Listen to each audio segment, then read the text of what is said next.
If you've ever been curious about what it is that I actually do to help my clients as a business coach, what I do to get my clients results so they continue working with me, this is the episode for you, because I'm presenting part 2 of my interview on the Real Estate Renovators with Rex Afrasiabi and Chanell McAsey, where we talk about exactly that and a whole lot more.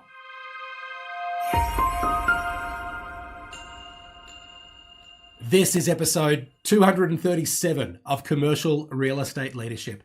My name is Darren Krakowiak. Thank you for joining us for another episode.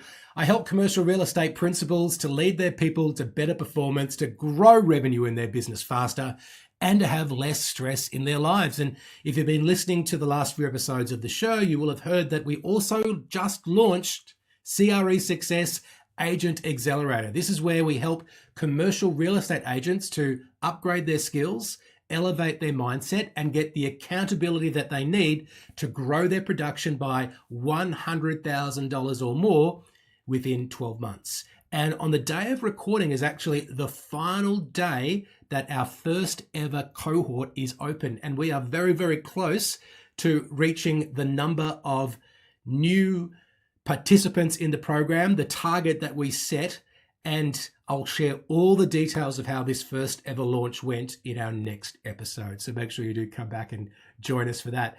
Today, though, I want to talk to you about, the difference between me and other coaches. And I'm going to do that through the questions that I answer from Rex and Chanell on the Real Estate Renovators.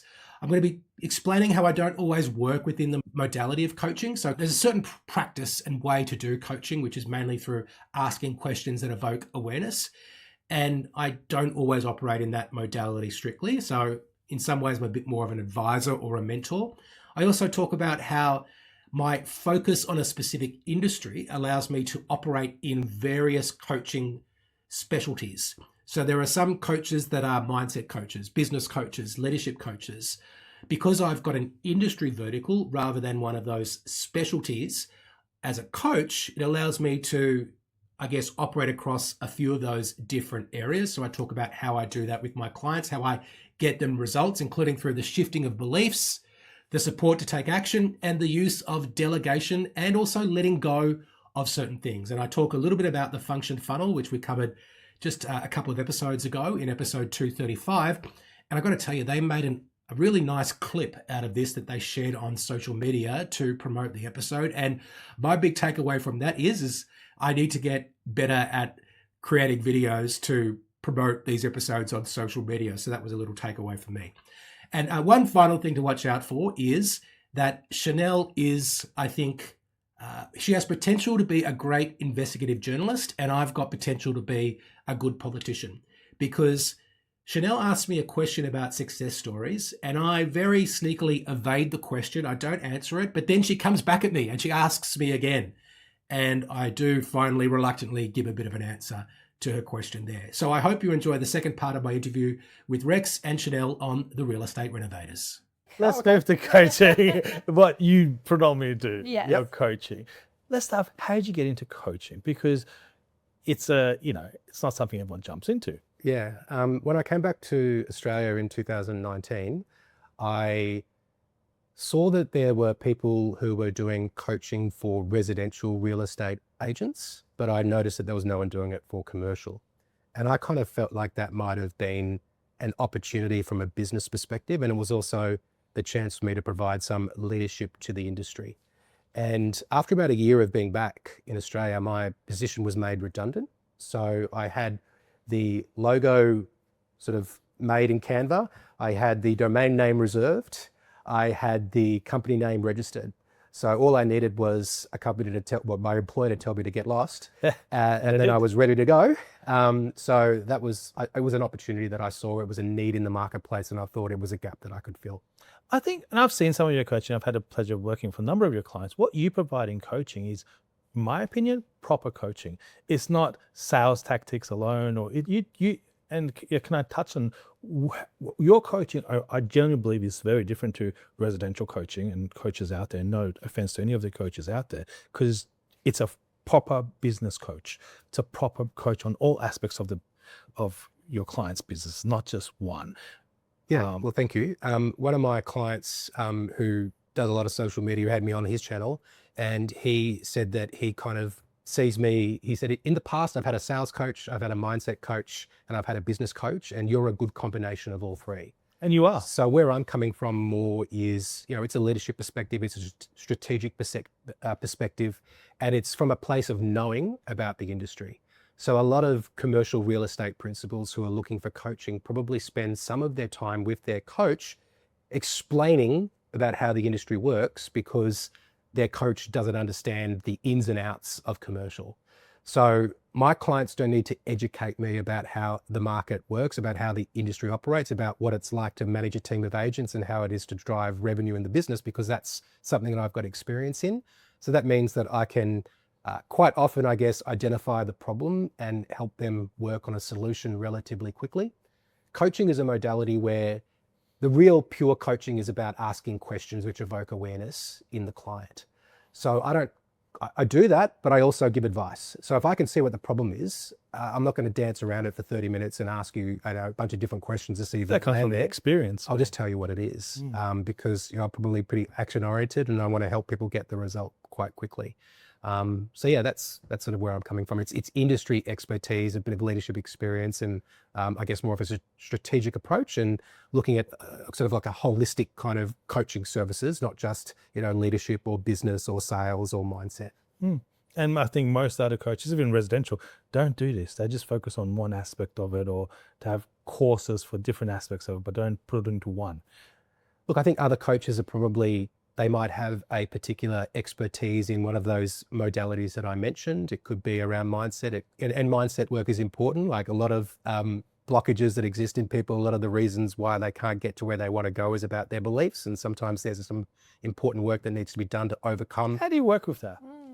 Do you have a success story? Yeah, one of the common things is I'm better off doing it myself, right? And I would, why would I want to spend all this time to show someone else how to do it when I could just do it for 5 minutes and then it's done, and then I don't have to explain someone how to do it.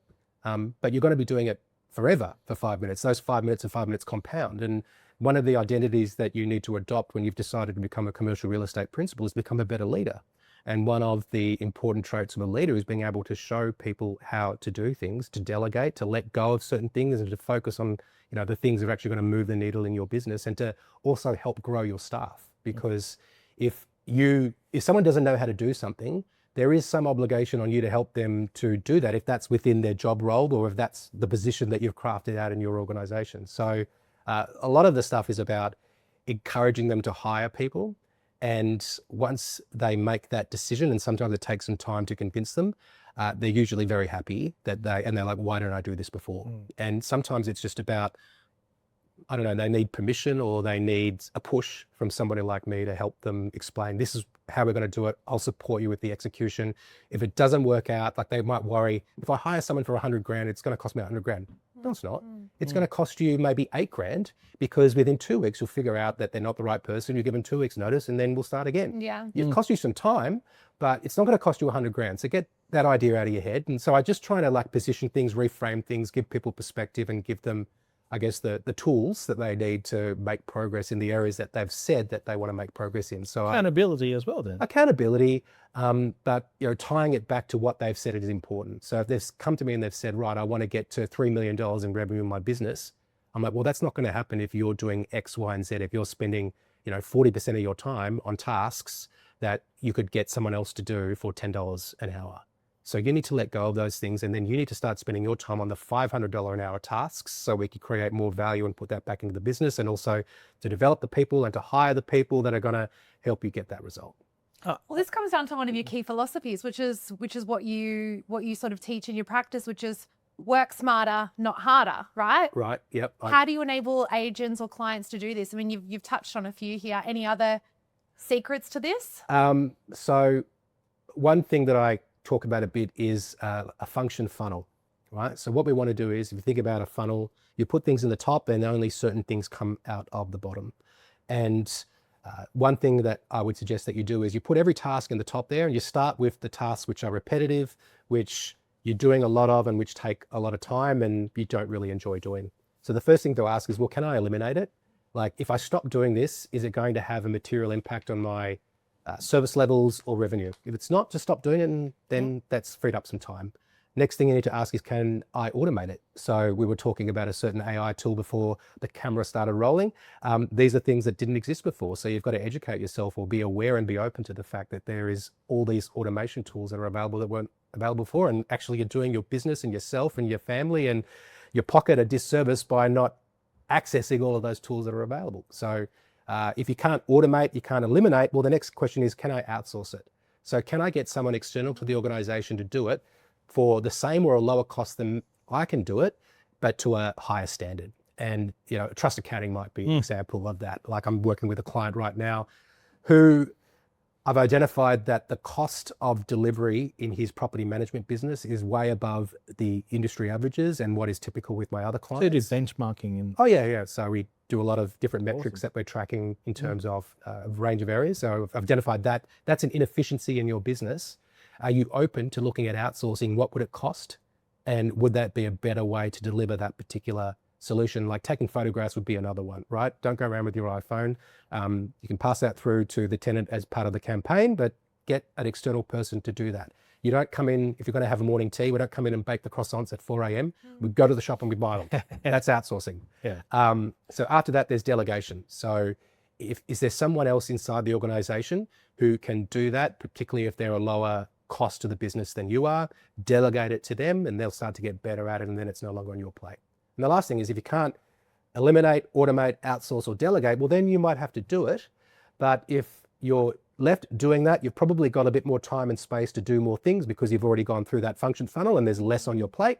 And also you've got, I think, the opportunity to look to improve the process and just to streamline it, get better at it, create steps, all of that. So that's just one of the sort of frameworks that I'd be encouraging my clients to. Wow, powerful. Well, it's really powerful. Are there any other interesting frameworks that you have? Well, I have to acknowledge that this next one I got from a book called Buy Back Your Time by Dan Martell. And one of a powerful exercise I recommend for some of my clients doing when they tell me, I don't have enough time, and this would be for agents as well. Oh, I don't have time to prospect. I don't have time to film a video and post it on Instagram or on LinkedIn. Yeah. Well, have you actually audited your time? And Dan Martell calls it a time and energy audit. And I've done it with a number of my clients. We go through, and every 30 minutes we write down what we did. Now, I know you might miss a few 30 minutes, but as much as possible, we want to try and reconstruct our day and see what we did every 30 minutes. Once we've got 2 weeks worth of data, we want to go back over that. And there's 2 things we're looking for. What is the value of the task to the business? And did I enjoy it, or did I not enjoy it? Or did it give me energy, or did it sap my energy? And anything that's low dollar productive, that's taking away your energy, that's the first thing that you should stop doing and decide, can I delegate that immediately? The stuff that you enjoy doing, you want to keep doing, because that's the stuff that lights you up. Even if it's not productive, that's more of an indulgence. The stuff that's highly productive for the business and you enjoy, that's within your zone of genius, what you enjoy doing, what the market pays you good money to do, and what you're good at, keep doing that. And the stuff that is, you don't like doing, but actually makes a lot of money, I think once the business gets to a certain point, then you can hire someone to replace you in that area. So another thing I try and get my clients to commit to is, right, what is the number that the business can get to that will say, at this point, it's now time to hire a person for that role? Because otherwise it just continues and they burn out, or they're not able to keep their commitments to their family or whatever it is. But the burnout will be a lot less going by this model, because it's the draining stuff for the outsourcing or you're delegating. So you're going to be more alive and enjoy work more. Yeah, but a lot of people in commercial real estate have an identity around, I'm the best person to do this. If I'm not busy, I'm not working hard enough. The amount to which I'm busy is an indicator of how successful or how important I am. All of this stuff. I don't think it's just commercial. Yeah, I think that's property in general. Isn't it? Property in general, entrepreneurs, people who are ambitious. Look, I think in the early stages of your career, you need to hustle. And hustle beats talent, if talent won't hustle. Yeah. But if you are 20, 25 years in and you're still hustling just as hard as you were in the first 5 years, then you're not doing something right. You got 24 hours in a day. You can't be doing everything as you grow, as you We've all got scale. the same amount of time, right? Exactly. Which means that if you don't have time to do the things that other people can do and achieve the same results, you're doing something wrong. So what is it that you're not doing in the right way, and how can we change that? And are you willing to make some changes which allow you to get to that that result. It's usually about letting go. It's about deciding, okay, I'm going to stop doing that. It's not important. I can get someone else to do that, and recognizing that someone else doing it, they're not going to do it exactly the way that you do it. It's not going to be perfect, but you're not doing it. And that's it's going to take time to train them to do it. Yeah. And sometimes I think, is it a situation where you have to take one step backwards to take two steps forward to train and spend that time, building the process and systems to be able to take that next step forward? 100%. And making someone accountable and pointing it out to you is, I think, what every business should have. And I feel like a lot of businesses go by, they've got personal trainers for working out at gyms, they've got everything else in the world, but they don't spend the time and energy getting a coach. And something. Well, is there a powerful success story that you can share? Like, what's one of the most impactful clients, or that you've seen that's had the most impact? All of his clients. Well, I want to hear of one in particular. I actually know a lot of you. We share a lot of clients. So I don't want to name any of them. No. Well, I can talk about people that have given me a testimonial, right? Yeah. Because therefore they've given me permission. So Daniel O'Brien of X Commercial is one of my clients. I'm very proud to have him as a client because he's done some amazing work when it comes to the empire that he's building. I think he's up to 12 or 13 offices now, building a brand from scratch. And the other thing that he's done is that he's built an incredible personal brand in terms of the reach and the engagement and the authority that he now has in the market through his Instagram channel. So I'm very proud to count him as a client, and the results speak for themselves. Another client I've got is Tony Arminion, who you know, Rex. And I was speaking to Tony the other day, and I've got to get his approval to actually give you the numbers, and maybe I'll do a LinkedIn post about it later.